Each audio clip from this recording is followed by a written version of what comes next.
Well, thank you all for joining us in person and on Zoom tonight. I'm Megan Doherty, the director of the Museum of the White Mountains. I'm thrilled to have you all with us tonight. As we gather today, we're all on indigenous lands. For those of you joining us from home, I encourage you to learn more about the indigenous presence in your area, both past and present.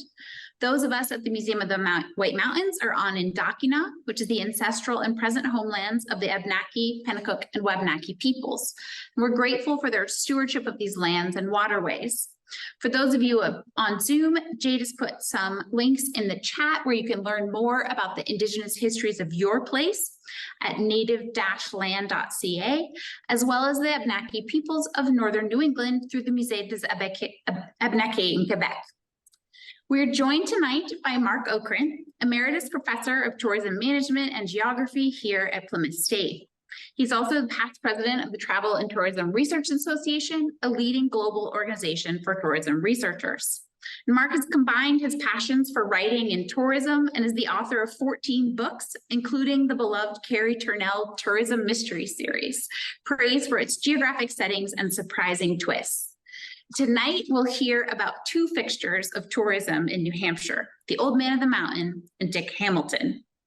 And our event tonight is made possible with support from New Hampshire Humanities in partnership with the National Endowment for the Humanities. And you can learn more about the great work they're doing at www.nhhumanities.org. Well, good evening, everyone. It's very nice to be back here. This is such a beautiful facility. I've had the opportunity to speak here on one other occasion, and I enjoyed it quite a bit. It's great to see some familiar faces, except for one or two of you, but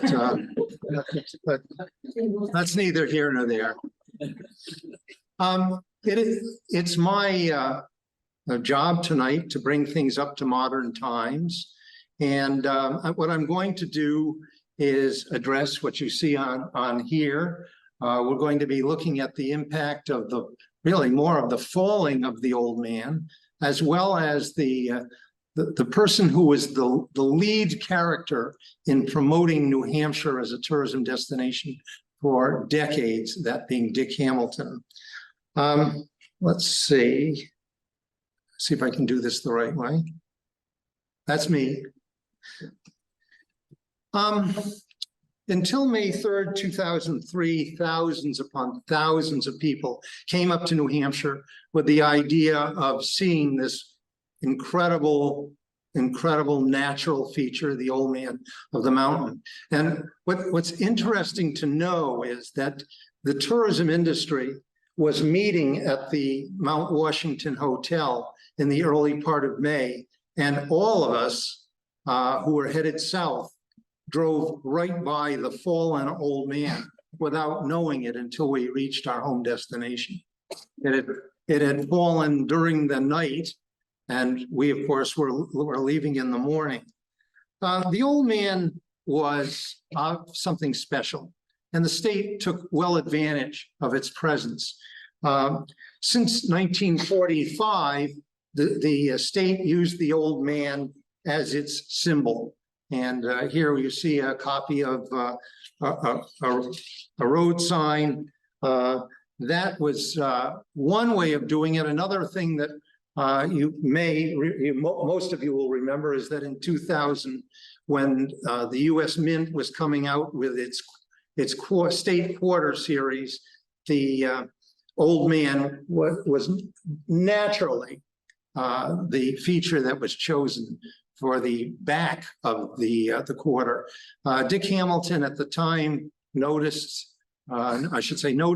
that New Hampshire was the only state in the Union that had faces on both sides of its quarter. What I would like to do is talk about what happened with the change. As that says, when we slept, everything changed. And what we had done, what happened is we lost much more than a symbol.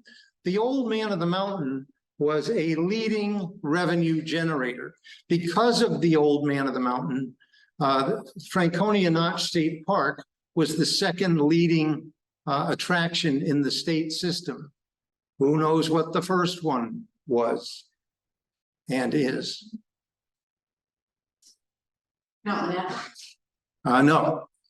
but good guess. And thank you for volunteering. No, it's Hampton Beach State Park. So I had to look it up too. I mean, you know. Okay, so what I'd like to do is to take a look at some of the numbers. Prior to the fall of the old man, we had some 2 million people passing through Franconia Notch on the Parkway, or before that it was just Route 3 annually. And we estimated at the Institute of New Hampshire Studies that 2/3 of these passersby were leisure travelers, so about 1.3 million. Before the fall of the old man, we estimate that greater than 100,000 people actually stopped along the roadway and looked up to see the old man. It was very easy to do back then. And I should mention that, well, I'll get to that later. After the old man fell, the numbers were cut by half or more. So that meant that not only were fewer people coming and looking up at the old man, but you had fewer people coming into Franconia Notch and spending time there and money, and even fewer people going farther north and going into places like Colebrook and Bethlehem.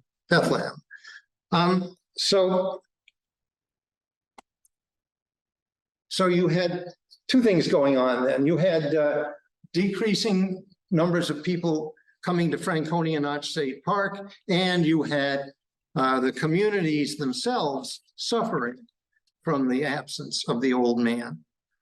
I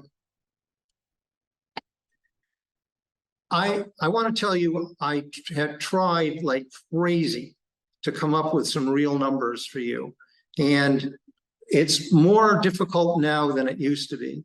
First of all, when the Institute for New Hampshire Studies team, consisting of Larry Goss, Steve Thurston, and me, back in those days, we could go into an office and ask for numbers and we got them right away. Now it's much more difficult to get those numbers because, first of all, the State Department of Transportation collects data at certain locations for certain periods of time. So it's not like there is a traffic counter that is ongoing across Franconia Notch. That's simply not the case. The best we were able to do in 2008 when we did a study of after the old man had fallen 5 years afterwards, is that the number of people visiting or stopping to see the old man along the road, I mean, literally pulling off, getting out of their car, looking up and going, oh, that's where it was, and going on, was less than 70,000. We can't do any better than that.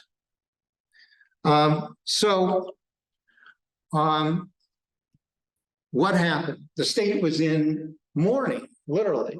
I mean, for those of us who've lived in the state for a long period of time, for those of people who are residents of New Hampshire, we felt like we'd lost a member of the family. It was literally like that. So people wanted to do something about it. And the governor at the time, Merrill or Benson, one of the two, decided that he wanted to talk up the idea of doing something to replace the old man. Well, some of the ideas that people came up with were very interesting, and some of them were outright ridiculous. One of the more interesting ideas was to get together 5 gigantic 100+ ton blocks of granite and assemble them so that they could be observed going up the path to the what was going to become the Profile Plaza, or driving south on the Parkway. That actually was one of the more reasonable ideas, except it was outrageously expensive. The funds that it would have taken to purchase the rocks would have been crazy. And by the way, those rocks were not available in New Hampshire. They had to be purchased from the quarry outside of Barre, Vermont. So people were like, we're going to have a Vermont old man of the mountain? No way. But what it also necessitated would have been to get the rocks on a train, ship them on a flat car. Once the train got to the Connecticut River, there were no tracks leading into Franconia Notch. And so those would have had to have been built at great expense. And the other thing is then you would need some kind of an exit from the Parkway. And that would have been, again, a crazy expense. That, by the way, was one of the better suggestions. Someone came up with the idea of taking, I don't know what materials, and building an old man of the mountain face and attaching it to the cliff where it had been. Not a great idea. And an even better, worse idea was someone said, let's get an inflatable old man and attach it to the cliff. Can you imagine driving along one day and seeing this thing bouncing along on the road? I mean, those crazy ideas. But they tried. They had every good intention.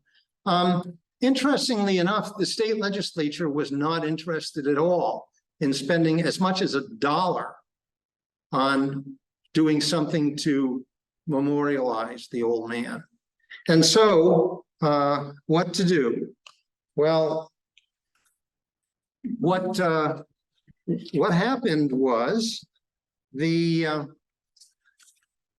governor appointed a group led by Dick Hamilton and Brian Fowler, who's spoken here.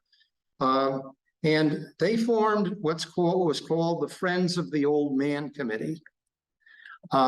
This was an excellent group of people who had a lot of respect throughout the state, people, most important, who were going to be able to attract some money for the process. And so I'd like to spend a few minutes talking about Dick Hamilton. I'm proud to say he was a very dear friend of mine, and I hope he felt the same way. You never know. It's like a lot of you. Never mind.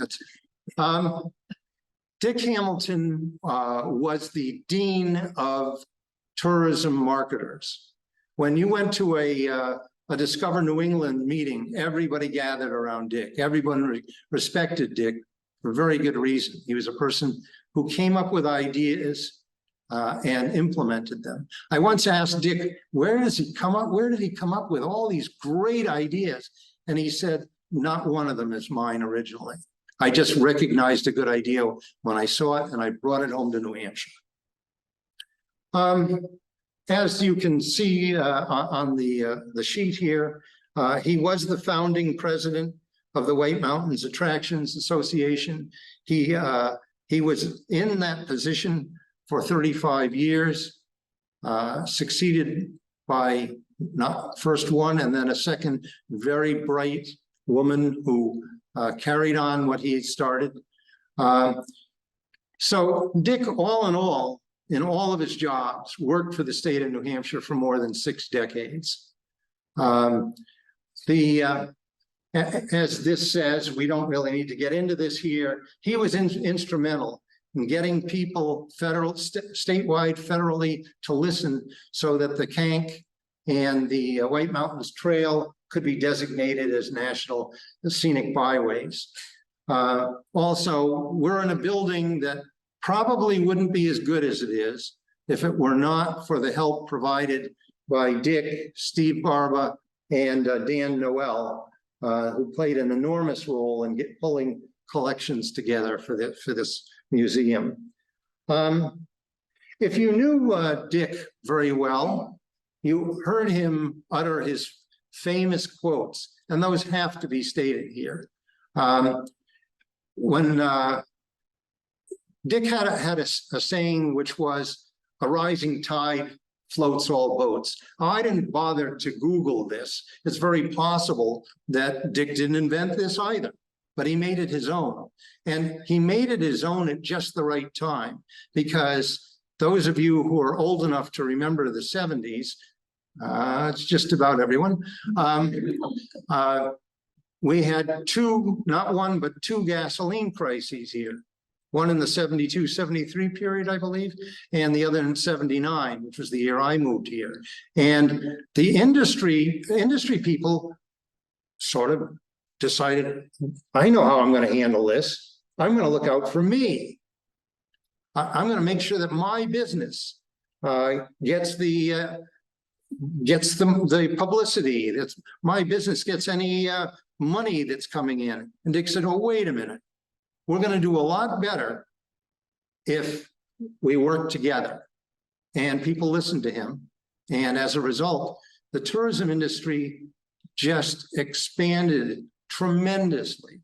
It went from being a weak confederacy of independent businesses to being a really solid unit. Dick, of course, was also well known for what he did every night when he went home from Lincoln, Woodstock, up to Littleton, where he lived. He would look up and he would sort of put his hand out and he'd say, "Good night, boss." That's how much the old man meant to him. And I learned from Brian Fowler that way back, well, not way back, back about 2 or 3 years ago, Dick was not a well man, but he insisted that he was going to help collect data at the site of the plaza. And he would sit there and do his counting for hours every day. And he didn't let the idea that time was catching up with him get in his way. And I just found that to be an amazing story.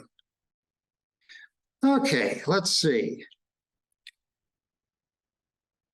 To date, the plaza has been funded by probably somewhere in the $700,000 range, with other monies set aside for additional things that may need doing. And so basically it's been private donations as well as the sale of pavers that have made it possible for the plaza to have been built. How many of you have been to the plaza?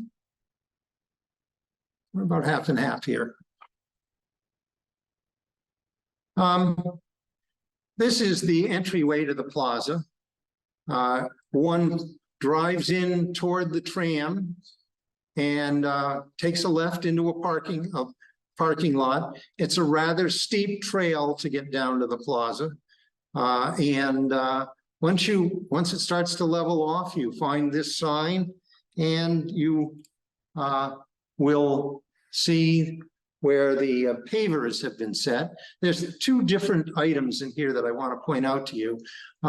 One is the pavers themselves, which are on the left and right side of the square. People would buy pavers. I don't know what the cost was. I've never looked into it. But obviously the cost varied with the size. And on that, they would put their name or the name of a loved one, or some cause that they wanted to have seen. And then there are a couple of these strips. And the idea of the strip was, depending upon your approximate height, you would stand behind one of those lines. Now, why stand behind one of those lines? Well, if you want to see what the old man looked like back in the day, You can actually see in the lower left corner of this photo, those lines that I was showing you. You would look up at one of the 7 profilers that are shown there. And this is what you would see. It was maybe not exactly like it had been, but at least you got the sensation if you were in the spirit of things. Now, I wanted to find out how the events of at the Profile Plaza impacted visitation. Well, I want to tell you, this was not something that was easy to do. And I would say to you that I didn't mean it.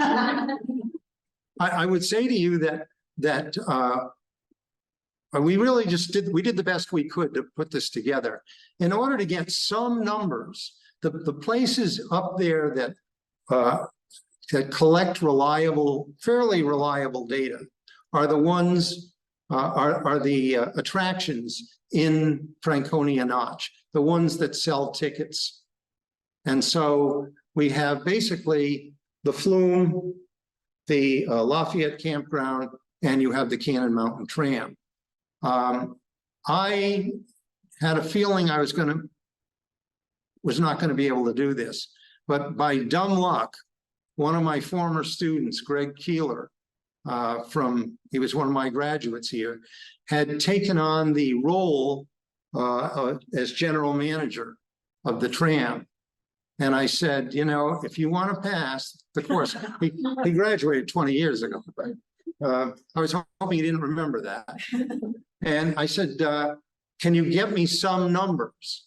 Well, the tram and the Profile Plaza share a driveway. So at least we get an approximation geographically. And what you can see is in the 3 years before the old man fell, on average, the tram was receiving 107,000 visitors. From 2003, when the old man fell, and the next 2 years, that figure dropped to an average of 78,000. So in other words, visitation to the tram was down by over 25%. The plaza was completed with all the parts that you would see right now, with the exception of 1 or 2 tweaks here, in 2011. And so what I thought I would do is get the most recent data possible. 2018 to 2020, they were back up to where they'd been before the old man fell. So it appears that the plaza has played a role in keeping people interested in the area. I mean, obviously, a lot of those numbers in the right-hand column are for wintertime activity. And they haven't separated those out for me, I'm sorry to say.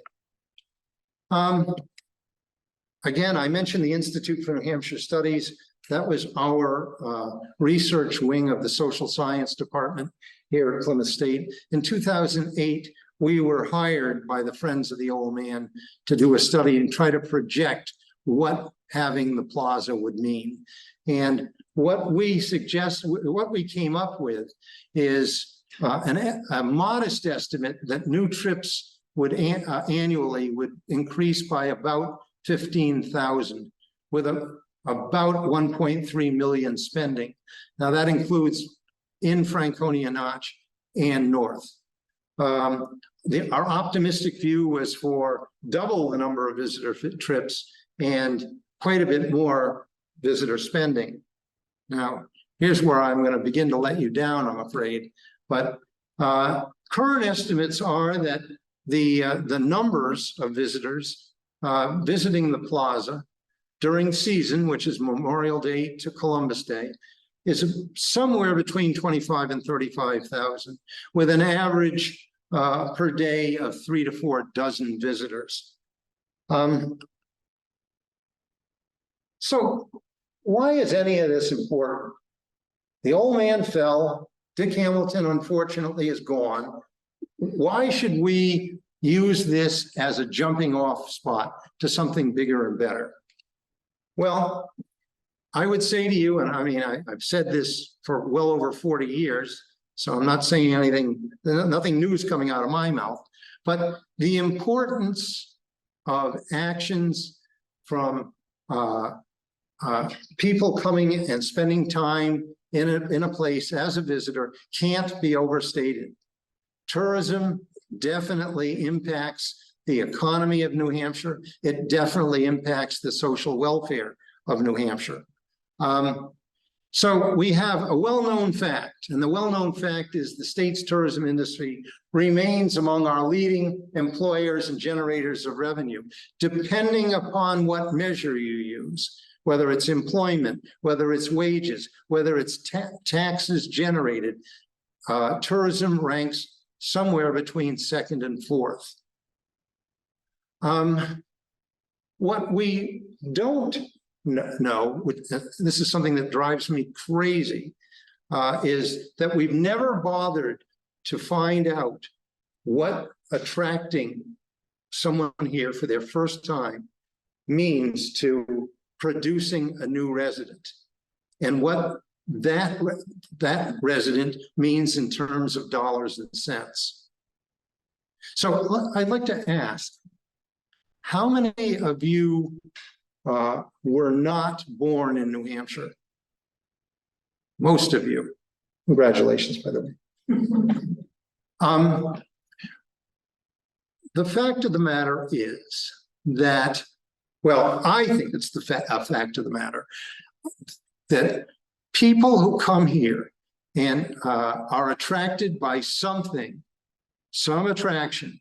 It could be the Hampton Beach. It could be the old man of the mountain. It could be something else. But that stays in your head. And at some point when you're looking for a place, maybe to relocate a business, maybe to change jobs, maybe to retire, you think back of, oh, I came up here, I saw the old man, and I've never forgotten. I think one of the best ways we have to honor the old man and to honor the man who spent his life selling the old man, if you would, is to do some interesting research. Who knows what that is? Studebaker? It is not, but that's a pretty good guess. No, it predates the opal. What'd you say? Honestly? No, but that's an interesting. No. Is it US? Oh, it's an American car. American car? Yeah. Ford. It's not a Ford. It's not only a 10. Yeah, this is actually a Henry J. Henry J's were built by the Kaiser Company. And as you can see, well, if I only had a picture of the inside, it was a no frills automobile. Forget about air conditioning. You had those little windows on the side that you could tilt in. Actually, this car our car didn't even have a heater. It had it was a two-door, and so you climbed over the seat and got in the back. And the trunk per se didn't open. And so the only way you could get stuff in the trunk was to fold the big back seat down and put your stuff in there. I'll tell you a story about that in a minute. So, oh, that's too bad that that's where it is. It's supposed to say a small boy saw the old man for the first time when he was about 5 years old in an automobile just like that one. 25 years later, 4 people stepped forward to assist him in designing the state's first academic tourism program. And I want to give note to those 4 people. You know, perhaps 1 or 2 of them. Steve Barba, who was the president of the Balsams, later came to work here and assisted the president, public relations. Mildred Beach, Executive Director, the Lakes Region Tourism Association. Millie will be 100 this year. And Norm van den Hout, who was the director of the Office of Vacation Travel back then, which has changed names a couple times since, and of course, Dick Hamilton himself. So what those people did is they made it possible for me to come into the state and develop the new tourism program. Without them, I would have been lost. And so I've been thankful ever since, trying to make up for what they did for me. What I believe we need to do is to continue to build on an understanding of what the impact of tourism is. And I think that a great place to start, not statewide, those data are being collected. Why not take a look at the Old Man, the Plaza, and do some old versus new data and try to get a sense of what impact that has. So one study would be, what does the plaza mean to visitation and spending in Franconia and Notch State Park and the surrounding communities? And I would add Lincoln to the previous list. I would do Lincoln, I would do Colebrook, and I would do Bethlehem. The other thing is, I'd like to know what role first visits play in attracting people to become future residents. Do any of you, would any of you say that because of an early visit, you became a resident of the state, or at least that influenced you to become a resident of the state? Yes? Where was your place of visit? Well, it was more my husband, but we both grew up in Massachusetts, and he started coming up here as a teenager and searched for an internship while he was in law school.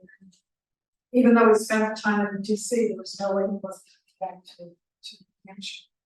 You hear that again? This was fun.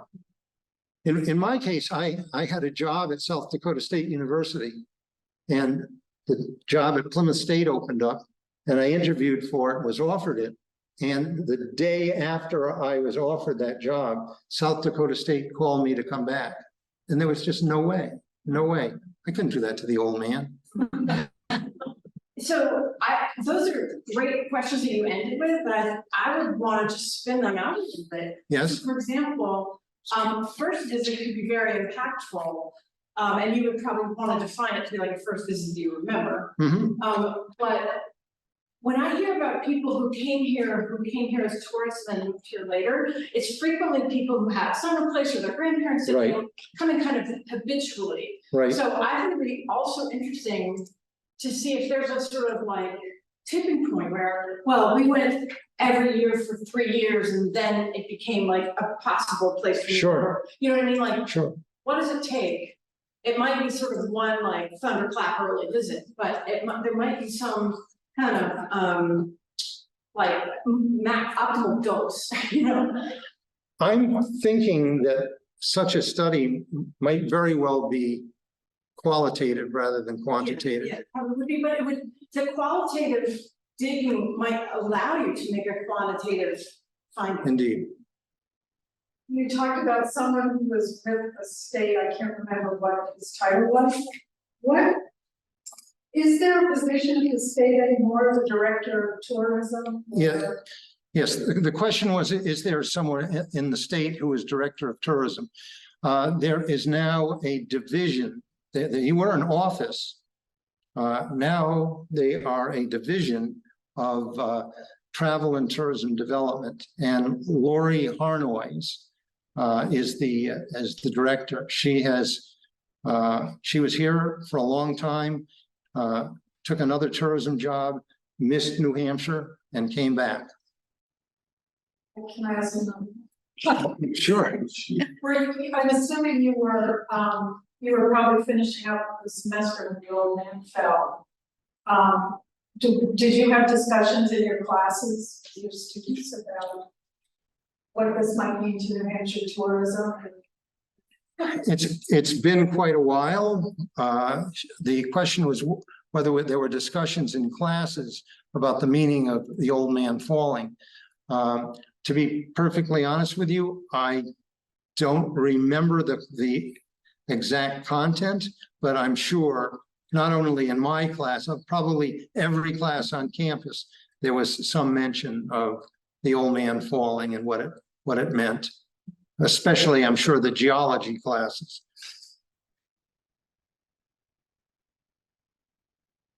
Just your comment or observation about an extraordinary phenomenon that is now taking place north of the mountains. I'm talking about the ATVs. Oh, And what is transpiring there. We are feeling the effects of ATV tourism, and it's large, it is massive. And what it's doing to that area north of the mountains. My group never looked at this because, frankly, it was just beginning to start up when we were working on tourism. What I would suggest is, whichever side you're on this issue, there are other states that have been dealing with this for probably a quarter of a century or more. I can certainly help you get in touch with researchers in those states, but it's a tough issue. And as we know, in this day and age, if you believe A and the next person believes B, you probably won't talk to one another about it civilly. So for my own edification, Yes. can you talk a little bit more about the Institute for New Hampshire Studies? I've only worked here for 18 months, so it was definitely before my time, but can you just give us a little context for Sure. sort of how your work at Plymouth? Mm-hmm. The Institute for New Hampshire Studies was started by two historians and I believe an English prof. And the idea was really to focus on developing an understanding of the history of New Hampshire. When my team and I began doing work on tourism, the director at that time, a gentleman named Bill Taylor, said, we should have a position called the Director of Tourism Research. And obviously he said, this should be you. And so I started working on projects with Larry Goss and Steve Thurston. We did that collectively for over 20 years. When Bill passed away way too early, I was given the role of director of the Institute as a whole, and our emphasis went almost totally toward tourism research. We worked not only with the Division of Travel and Tourism Development, but also we worked with a number of private, I can speak English, clientele, and including the ski industry, the snowmobile industry, and individual communities. We did all kinds of studies pertaining to either marketing or planning, or just plain people want to identify who their visitors were. And that went on until my retirement at the end of 2015. There was a group that a small group that tried to replace the work that the previous two gentlemen were doing. It didn't work out the same. And so unfortunately, the administration decided to close the Institute for New Hampshire Studies. So it no longer exists. Great. That was as much as that was my only data point, was that I haven't heard about this. So it's There's a good reason. not on campus. Yeah. Okay. No, it's actually a bad reason. Well, right. It's a Yep. It's a clear reason. Yes. Thanks. As I said earlier, our talk series this summer has been supported by New Hampshire Humanities, but our exhibition upstairs, which if you haven't had a chance to have a look, I would encourage you to do so, is really supported by our members. So the support for our exhibitions comes entirely from membership and donation. So if you aren't already a member, I would encourage you to do so, to join us. Jade's put a link for those of you on Zoom. You can click to learn more about our membership. And for those of you in the room, I'd be happy to talk with you more about it if you aren't already a member. And those who are, thank you, because it makes all the difference.